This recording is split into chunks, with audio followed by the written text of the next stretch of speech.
दोस्तों आज का कैप्सूल फिर एक बार स्मार्ट बोर्ड पर। आपको यह बात पता है किस तरीके से डोनाल्ड ट्रंप ने अपने aircraft carriers, the complete ecosystem, उसको स्टैंड बाय पे रख रखा है। किसी भी वक्त ईरान पे हमला हो सकता है। अब आप मुझसे ये पूछेंगे कि मेजर साहब आप ईरान के हमले की बात कर रहे हैं, लेकिन स्लाइड के ऊपर तो ये लिखा है कि supreme Court strikes down Trump's tariffs. ये ट्रंप के टैरिफ और ईरान के बीच में ये क्या संबंध है? आप क्या जोड़ने की कोशिश कर रहे हैं? दोस्तों यही स्टोरी आज मैं आपको सुनाऊंगा। सबसे पहले हुआ क्या था, सुप्रीम कोर्ट ने बोला क्या और ट्रंप ने फिर उसका जवाब कैसे दिया। एक बार फिर से ग्लोबल मार्केट्स में, और ये क्योंकि आज सैटरडे है, आपको मंडे को ये असमंजस दिखाई देगी ग्लोबल मार्केट्स में, राइट? और पता नहीं ट्रंप मंडे से पहले क्या कर दे, रात को 3 बजे उठ के ट्रूथ सोशल पे कौन सी पोस्ट कर दे, क्या कर दे, कौन सी पॉलिसी बदल दे। Nobody knows. The global markets are in a state of flux, लेकिन इन दोनों की सीधी जुड़त है, ऐसा मेरा एनालिसिस है। ये देखिए साहब, यहां पे Supreme Court strikes down Trump sweeping tariffs sparking fierce pushback and vow for new levies. अब सुप्रीम कोर्ट ने बोला है कि डोनाल्ड ट्रंप ने जो टैरिफ लगाए हैं भारत के ऊपर 50% और इसके ऊपर स्विट्जरलैंड के ऊपर 35%, और ये कहना साहब ये आपके अथॉरिटी में है ही नहीं। सुप्रीम कोर्ट ट्रंप को ये कह रही है आपने लगा कैसे दिए भाई? आप जो टैरिफ लगा रहे हो, आप दंदनाते फिर रहे हो कि तुमने मुझसे ठीक से बात नहीं करी, मैं तुम्हारे ऊपर। कह रहा साहब ये आपकी अथॉरिटी में है ही नहीं। Taxation is the sole prerogative of the Congress. जो उनकी कांग्रेस बैठती है यूएस की, वो कांग्रेस तय करेगी ना, आप कैसे तय कर रहे हो? ये आपके सारे के सारे अनकॉन्स्टिट्यूशनल है, हटाओ इसको। ये देखिए साहब, Supreme Court struck down President Donald Trump's far reaching global tariffs on Friday, handing him a stinging loss that sparked a furious attack on the court he helped shape. The court's ruling found tariffs that Trump imposed under an emergency powers law were unconstitutional, including the sweeping reciprocal tariffs he levied on nearly every other country. The majority of the justice found that it is unconstitutional for the president to unilaterally set and change tariffs because taxation power clearly belongs to the Congress. Tax लगाना ये US Congress की जिम्मेदारी है, ये उसके इख्तियार में है, ये उसके कंट्रोल में है। आप नहीं लगा सकते। आप हैं कौन? ये सुप्रीम कोर्ट ने बोला और सारा का सारा स्ट्राइक डाउन कर दिया। दोस्तों ये क्या हुआ है पूरा टैरिफ का मामला? अगर आपको डिटेल में जानना है तो आज शाम को 5 बजे जो मेरा वीडियो आएगा आप उसको जरूर देखिएगा। उसमें डिटेल में, ये तो सिर्फ एक जुड़त है ईरान और टैरिफ के बीच में, ये मैं आपको मैप पे समझाऊंगा। बड़ा इंटरेस्टिंग वीडियो है ये। देखिए, Trump lashes out at supreme court justices over tariff ruling. US president Donald Trump lashed out in unusually personal terms against the 6 Supreme Court justices who handed him one of the biggest setbacks of his second term in office by striking down the administration's global tariffs. जैसा मैंने आपको बताया, supreme Court ने बोला कि भाई तू है कौन? Who the hell are you? You can't levy tariffs according to the constitution. आपका मतलब ही नहीं बनता, ये आपको करना ही नहीं चाहिए। आपने कैसे कर दिया? ये सब गैर कानूनी है, अनकॉन्स्टिट्यूशनल, हटाओ इसको। तो ये एक वर्डिक्ट आ गया यूएस की सुप्रीम कोर्ट से। यहां पे ट्रंप ने उनको पर्सनल अटैक उनके ऊपर करना शुरू कर दिया है। बोला है, I am ashamed of certain members of the court, absolutely ashamed for not having the courage to do what's right for our country, Trump said at the start of the press conference at the White House, which was held a few hours after the decision was released. It's my opinion that the court has been swayed by foreign interests. अब ये कह रहा है कि जो विदेशी हैं उन्होंने कोर्ट को स्वे कर दिया। इसने डायरेक्टली ये नहीं बोला कि कोर्ट ने पैसा पकड़ लिया, इसने ये नहीं बोला। स्वेड यानी कि अपनी पोजीशन से हिला देना। कोर्ट की जो पोजीशन होनी चाहिए अकॉर्डिंग टू डोनाल्ड ट्रंप, सारे के सारे जजेस को यह बोलना चाहिए था कि नहीं डोनाल्ड ट्रंप तुम बादशाह सलामत हो यूएस के, यार पूरी दुनिया के बादशाह हो तुम, जो तुम कहोगे तुम्हारी मर्जी ही कानून है। ऐसा ट्रंप चाहता था। क्यों? देखिए ना, प्रॉब्लम यह है, आप जब अपने आप को ऐसे लोगों के साथ सराउंड करेंगे जो 24 घंटे आपकी चापलूसी करेंगे, राइट? चाहे यूएस में देख लीजिए हावर्ड लटनिक किस तरीके से बिहेव करता है, या पीट नवारो किस तरीके से बिहेव करता है, या कैरोलिन लेविट है जो उसकी प्रेस सेक्रेटरी, वो किस तरीके से बिहेव करती है। व्हाइट हाउस में उसको ऐसे मिलते हैं नमूने, जब वो बाहर जाता है उसको वहां पे शहबाज शरीफ खड़ा हुआ मिलता है, उसको आसिम मुनीर शहबाज शरीफ चाहिए जो हां में हां मिलाए और बोले कि मालिक अगर आप नहीं होते तो करोड़ों लोग मर जाते, वो तो आप थे जो करोड़ों लोग बच गए। Basically he wants to hear that. और काफी ऐसे लोग हैं जो उसको वही सुनाने की कोशिश कर रहे हैं क्योंकि उनको लगता है कि हमारा फायदा है इसमें। तो ये सारा का सारा डोनाल्ड ट्रंप ने बोला और he lashed out at the supreme court कि मैं देख लूंगा तुम्हें और तुम लोगों को, फॉरेन पावर्स ने तुम लोगों को किसी तरीके से इन्फ्लुएंस कर दिया है। उसने ये नहीं बोला कि तुमने पैसे पकड़ लिए या तुमने कोई बेनिफिट लिया, नहीं, लेकिन you have been swayed by foreign powers. ये बहुत बड़ा इल्जाम है दोस्तों, इसके ऊपर ट्रंप की होने वाली है सॉलिड छीछल इधर। अब ईरान का फैक्टर कहां से आया? मुझे ऐसा लगता है कि जो डोनाल्ड ट्रंप ने बोला था ना कि अगले 10 दिन में वो डिसाइड करेगा, आपने भी सुना होगा, डोनाल्ड ट्रंप ने बोला था कि next 10 days will come to know और will do something in the next 10 days. मुझे ऐसा लगता है कि डोनाल्ड ट्रंप हो ना हो, and I could be wrong, हो सकता है कि मेरा अनुमान गलत हो, लेकिन मुझे ऐसा लगता है कि डोनाल्ड ट्रंप कहीं ना कहीं ईरान के अंदर कुछ एक्शन करने की कोशिश करेगा। बात यह है कि डोनाल्ड ट्रंप का बिल्कुल बंदर बना दिया सुप्रीम कोर्ट ने।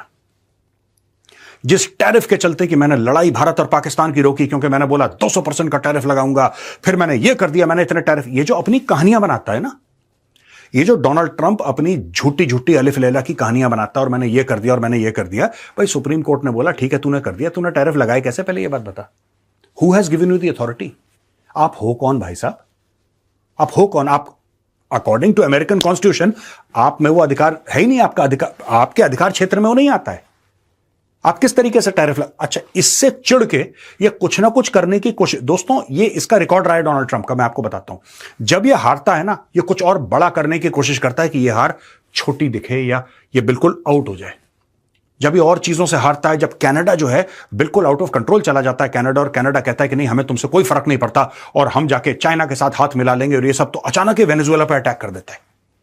ये अचानक वेनेजुएला पे अटैक कर देता है। जब ज्यादा लगता है कि रशिया भी कुछ बोल रहा है, रशिया बात नहीं मान रहा, तो कहता नहीं अब मैं क्यूबा पे अटैक कर दूंगा, ये धमकियां देना। तो ये ट्रंप की एक मानसिकता है। तो मुझे ऐसा लगता है कि ट्रंप के जो सेकंड टर्म है दोस्तों, ये 20 जनवरी 2025 को कुर्सी पे विराजमान हुआ था, अपना सेकंड टर्म इसने शुरू करा था 20 जनवरी को, और सबसे बड़ा धक्का लगा है डोनाल्ड ट्रंप को अपनी एडमिनिस्ट्रेशन का। आज शाम को 5 बजे मैं डिटेल में आपको हर एक चीज बताऊंगा, ये पूरी टैरिफ की कहानी क्या है और सुप्रीम कोर्ट ने एक्चुअली बोला क्या। अब चलते हैं ईरान के मामले पर। यहां पे UK has not given US permission to use RF bases for Iran strike. अब यहां पे जो यूके के बेसिस हैं दोस्तों, ठीक है, यूके ने मना कर दिया डोनाल्ड ट्रंप को कि भाई तुम इस्तेमाल नहीं कर सकते, वो हमारा इलाका है, हम तुम्हें परमिशन नहीं देते। अब इससे डोनाल्ड ट्रंप तिलमिला गया। डोनाल्ड ट्रंप को यह लगता है कि यूके की बेइज्जती करेगा, कियर स्टारमर की बेइज्जती करेगा, मार्क कार्नी की बेइज्जती, और ये लोग कुछ नहीं बोलेंगे क्योंकि अभी तक बोला नहीं था। लेकिन दोस्तों अभी तक किसी ने इतनी बेइज्जती भी नहीं करी थी। अमेरिका के साथ हर समय इनका बहुत अच्छा, बड़ा सुहाना, बड़ा मधुर सा एक रिलेशनशिप रहा है। चाहे यूके को ले लो, चाहे आप अमेरिका को ले लो, चाहे आप कनाडा को बीच में ले आओ, जबकि बात ये यूके की हो रही है। लेकिन इसने सबको इतना छेड़ दिया, यहां पे इसने मना कर दिया कि आप जो ईरान की तरफ स्ट्राइक करेंगे, आप हमारे मिलिट्री बेसिस नहीं इस्तेमाल कर सकते, हम आपको परमिशन नहीं देते। साफ मना कर दिया कियर स्टारमर ने। The British government has not given permission for the US to use UK military bases to support potential US strikes on Iran. The US has in the past used RAF Fairford in Gloucestershire and the UK overseas territory of Diego Garcia in the Indian Ocean to carry out strikes in the Middle East region. Neither the RAF Fairford nor Diego Garcia were used in the US strikes carried out last year on Iran's nuclear facilities. यानी कि ये जो है RAF Fairford, ये वाला, या फिर Diego Garcia, ये वाला, जो ऑपरेशन मिडनाइट हैमर हुआ था जब ईरान की न्यूक्लियर फैसिलिटीज पर बम गिराए थे, ये दोनों यूज नहीं हुए थे, ऐसा यूके ने कंफर्म कर दिया। लेकिन हां, पहले कई जमाने में जब ये मिडल ईस्ट पे कोई स्ट्राइक करना चाहते हैं तो यहां से प्लेन्स टेक ऑफ हुए हैं। इस बार यूके ने मना कर दिया है। I have been telling Prime Minister Donald Trump है of the United Kingdom that leases are no good when it comes to countries and that he's making a big mistake by entering a 100-year lease with whoever it is that is claiming right, title and interest to Diego Garcia strategically located in the Indian Ocean. Our relationship with the United Kingdom is strong and powerful and it has been for many years, but Prime Minister Sarnoz is losing control of his important island by claims. अच्छा, पहली चीज ये है कि लोग कहते हैं कि तुम हो कौन यार, हमारा आइलैंड हमें जिसको देना है, हमने ठीक है मॉरिशस के साथ हमारी बातचीत हो गई, XYZ के साथ बातचीत हो गई, कहानी खत्म हो गई यार। जिस कंट्री के साथ भी हमारी बातचीत होगा, हमारा इंटरनल मामला है। तुम कैसे यहां पे गांव के चौधरी बन रहे हो कि तुम बताओगे फिर गांव वैसे चलेगा। इन्होंने ये करा कि आप गलत कर रहे हैं और आपको नहीं करना चाहिए, और ऐसा वैसा इन्होंने बोल दिया कि तुम इस्तेमाल ही नहीं करोगे, भाग जाओ यहां से। यूके अब ये कह रहा है, which is very interesting, UK अब ये कह रहा है यूएस को कि यार हमारी मर्जी है यार, हमारी एयरबेस हम नहीं अलाउ करेंगे तुम्हें, भागो यहां से, हम नहीं अलाउ करेंगे तुम्हें। ट्रंप को ये लैंग्वेज समझ में नहीं आती, क्योंकि कभी किसी के साथ ट्रंप ने जब बदतमीजी करी है तो किसी ने इस तरीके से जवाब नहीं दिया। जो वेस्टर्न एलाइज है मैं उनकी बात कर रहा हूं। यहां पर तो इंडिया ने टाइट कर दिया, चाइना ने टाइट कर दिया, रशिया ने टाइट कर दिया, लेकिन जो इनके वेस्टर्न एलाइज हैं, जो इनके वेस्टर्न हेमिस्फीयर के दोस्त हैं, कभी किसी ने इस तरीके से जवाब नहीं दिया। और इससे डोनाल्ड ट्रंप गया तिलमिला।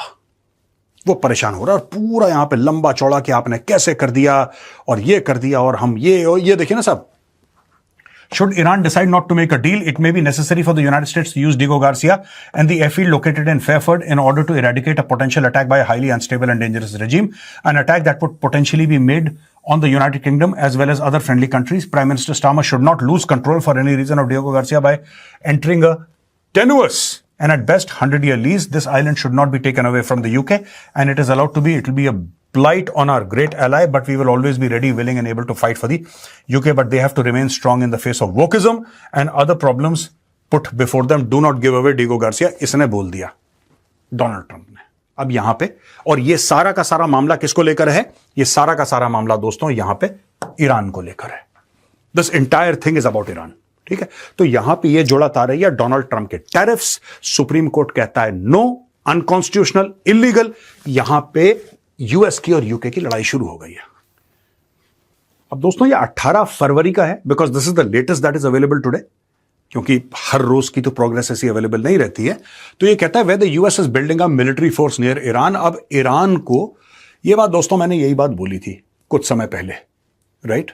और मैंने कुछ दिन पहले यही बात बोली थी, तो काफी लोगों ने मुझे फोन करके बोला कि नहीं, और काफी रिस्पॉन्सिबल लोगों ने, मैं ऐसा नहीं कह रहा कि किसी ने भी XYZ ने, नहीं, काफी रिस्पॉन्सिबल लोगों ने ये बात मुझे बोली थी कि नहीं major, your analysis is totally incorrect, आप गलत बात कर रहे हैं. मैंने क्या बात करी थी दोस्तों? What I said I am going to tell you, और उसमें डेट भी लिखी है, आप पहले वो देखो मैंने क्या बोला था. कोई कह रहा है कि इस छोटे से पर्शियन गल्फ, यानी कि इस इलाके में 2 कैरियर स्ट्राइक ग्रुप हैं. I find that difficult to believe, and I will tell you why दोस्तों. This is a clear ambush. This is a clear ambush. जगह ही नहीं है, मैनूवरिंग का स्पेस नहीं है यहां पे. तो या तो उन्होंने ये कर रखा है कि एक, देखिए अगर इनको निकलना पड़ेगा, अगर यहां से निकलते हैं ये लोग, ठीक है जी, अगर यहां से निकलते हैं, if they want to get out, Iran can very easily block the space using missiles, using guns, using all sorts of weaponry. Iran इनको यहां पे ठोक सकता है. मुझे फिर लगता है, ये मेरा assumption है, and this is just, and I could be totally wrong. हो सकता है मैं बिल्कुल गलती बात आपको बता रहा हूं, लेकिन मुझे लगता है कि या तो यहां पे करेंगे जहां पे सेफ्टी है इनके लिए, या फिर ये यहां पे करेंगे, एंड दोनों तरफ से घेर के ये ईरान को ठोक सकते हैं. राइट? देख लिया दोस्तों आपने मैंने क्या बोला था. अब यही चीज 18 फरवरी को न्यूयॉर्क टाइम्स कह रहा है कि आपका यहां पे देखिए ये जो है, राइट, आपके 2 डिस्ट्रॉयर्स हैं और USS एब्राहम लिंकन यहां पे है. ठीक है जी, और ये है पूरा का पूरा, ये अटैक प्लेन्स है, ये जॉर्डन के अंदर हैं, 2 डिस्ट्रॉयर्स. और अगर आप देखेंगे किस तरीके से पूरा, अगर आप इस मैप को देखेंगे दोस्तों, ये देखिए, मैंने बताया था ये मेडिटेरेनियन सी है. ठीक है, ये बात मैंने पहले बोली थी, आपने मेरे क्लिप में देखा है कि पर्शियन गल्फ बहुत छोटा है. पर्शियन गल्फ बहुत छोटा है, आप कैरियर ग्रुप वहां पे नहीं डाल सकते. यही मैं बोलने, और मैंने बोला भी था कि मैं आर्मी वाला हूं भैया, मुझे नेवी के बारे में बहुत कम नॉलेज है, लेकिन दिस इज कॉमन सेंस यार. हम लोग रोज जियोपॉलिटिक्स पढ़ते हैं, कॉमन सेंस है, ये फंसने वाली जगह है. तो जो मैंने बोला था कि एक होगा वहां पे पर्शियन गल्फ में और एक होगा ओमान के उस तरफ, आपने मेरा वीडियो देखा, यही देखिए सब. USS Gerald Ford aircraft carrier ये आ गया यहां पे. ठीक है, अब यहां से कहां जाएगा? यहां से देखिए स्ट्रेट ऑफ जिब्राल्टर है, यहां से ये रास्ता है इसका, स्ट्रेट ऑफ जिब्राल्टर से यहां से जाएगा ये. ठीक है जी, ठीक है दोस्तों, दिस इज इजराइल. ये इजराइल है, मैंने ऐसे इस तरीके से आपको बना दिया, आपको क्लियर हो जाए. इसको जाना यहां से है, तो इस पूरे इलाके में ये रहेगा, ये कैरियर ग्रुप इस इलाके में, ये ईरान है. और दूसरी तरफ आप देखेंगे जैसे एक यहां पे है, तो आप अगर इस इलाके को मानोगे तो यहां से आप आ जाओ इधर. ठीक है, ये इलाका ये है. और यही बात मैंने अपने वीडियो में बोली थी कि 2 ही जगह हैं. तो यहां पे USS एब्राहम लिंकन आ गया और यहां पे जेराल्ड फोर्ड आ गया. ये 88,000 टन डिस्प्लेसमेंट का है और ये जो है 100,000 टन डिस्प्लेसमेंट का है. दोनों न्यूक्लियर पावर्ड एयरक्राफ्ट कैरियर है. पूरा कैरियर स्ट्राइक ग्रुप एक वहां पे, यहां पे, as I predicted on that date almost a week back. ये देखिए साहब यहां पे. अब US military bases operating near Iran. हमने कुछ दिन पहले आपको यह भी बताया था कि ईरान अपनी एक्सरसाइजेस कर रहा है. आप देख लीजिए जो मैंने वीडियो था मेरा पुराना, जब मैंने ये बोला था कि ईरान यहां पे क्यों एक्सरसाइजेस कर रहा है, ये भी मैंने आपको बात बताई थी। आप जरा इसको भी देखो। अब देखिए, मैंने बताया था कुछ दिन पहले कि एयरक्राफ्ट कैरियर यहां पे नहीं हो सकता। आज ये प्रूव हो गया कि एयरक्राफ्ट कैरियर यहां पे नहीं है। It is almost 150 kilometre off the coast of Oman. ठीक है, वो आपने मैप पे देखा। और फिर ये स्ट्रेट ऑफ हॉर्मुज, क्योंकि इनको पता ही है this is an ambush point, this is an ambush point. इसीलिए एग्जैक्टली यहां पे मैं यही समझाने की कोशिश कर रहा था, ईरान अब यहां पे एक्सरसाइज कर रहा है। ईरान यहां पे एक्सरसाइज कर रहा है, लोगों को यह बताने की कोशिश कर रहा है कि अगर तुम हमला करोगे, we will disrupt 20% of global energy supplies. 20% हम डिसरप्ट कर देंगे। इतना तो हम कर ही सकते हैं। That is the intention of the exercise, not naval readiness. ना, not naval readiness. Why here? Specifically strait of Hormuz. Hormuz का काम ही यही है। इसके अलावा Hormuz is not known for anything in the world except for the fact that 20% of the global energy passes through the Strait of Hormuz. This is what Iran seeks to disrupt. और दोस्तों ये देखिए 18 फरवरी का New York times ये report कर रहा है, Iran ने यहां पे एक्सरसाइजेस करी थी एग्जैक्टली इधर। This is the straight of Hormuz. ये स्टोरी चल रही है। अगेन दोस्तों, यहां पे न्यूयॉर्क टाइम्स की ये खबर है कि where the US is building a military force near Iran। अब ये देखिए साहब, 2 कैरियर स्ट्राइक ग्रुप्स, हमने इसकी बात कर दी थी, एक मेडिटेरेनियन में, एक ओमान के इस तरफ। We have made that clear through maps. USS Abraham Lincoln, Gerald Ford, 13 destroyers in total. अब एयरक्राफ्ट में है F-35 and F-22 5th generation fighter aircraft, ये यहां पे है, ये डिप्लॉय कर दिए हैं। F-35 एंड F-22 ये 5th generation stealth fighter aircraft है, finest in the world. F-15, F-16 and F-18 fighter jets, MQ-9 reaper drones. अगर आप इसको देखेंगे तो आप ये यहां पे इस पॉइंट को आप यहां से इधर से कनेक्ट करिए, साफ है ये। ठीक है, यूएस अटैक एयरक्राफ्ट आप देख सकते हैं साहब, इस पॉइंट को आप लेके यहां पे जाइए, ये इमेजेस की है attack aircraft and electronic warfare jets including E-3 sentry एवैक्स। अगर आप इस पॉइंट को देखेंगे तो ये पॉइंट आपको यहां पे दिखेगा। ठीक है, ये सारी की सारी इमेजेस हैं, सैटेलाइट इमेजेस हैं जो यूएस के एसेट्स हैं जॉर्डन में, right. Reconnaissance aircraft, refuelling planes, cargo planes, air defence, Patriot, इन्होंने एयर डिफेंस सिस्टम वहां पे लगा दिए, पेट्रियट। और third terminal high altitude area defence, ये सारा का सारा वहां पे ये लोग डाल चुके हैं। अब ये पूरा मामला दिखता कैसे है, ये जानना बहुत जरूरी है। How does this entire spectrum look to you? अब दोस्तों, आप पुरानी जितनी भी स्लाइड्स हैं आप उनको याद रखिएगा, और जो मेरे पुराने वीडियोस हैं उनको याद रखिएगा। अगर आप थोड़ा सा माइंड में रखेंगे, उनको एक फ्रेमवर्क में रखेंगे, तो मैं आपको समझाता हूं। देखिए, ये जेराल्ड फोर्ड डिस्ट्रॉयर है, ये जिब्राल्टर से आता है, ये यहां से आता है मुड़ के इधर एंड समवेयर हियर। तो यहां से इट हैज द एबिलिटी, यहां पे 2 डिस्ट्रॉयर हैं, यहां से all these ships have the ability to hit Iran, number 1। Number 2, Jordan के अंदर आप देख रहे हैं MQ-9 रीपर्स, यहां से दे विल टेक ऑफ, यहां से आपके fighter jets will take off. Jordan is an ally.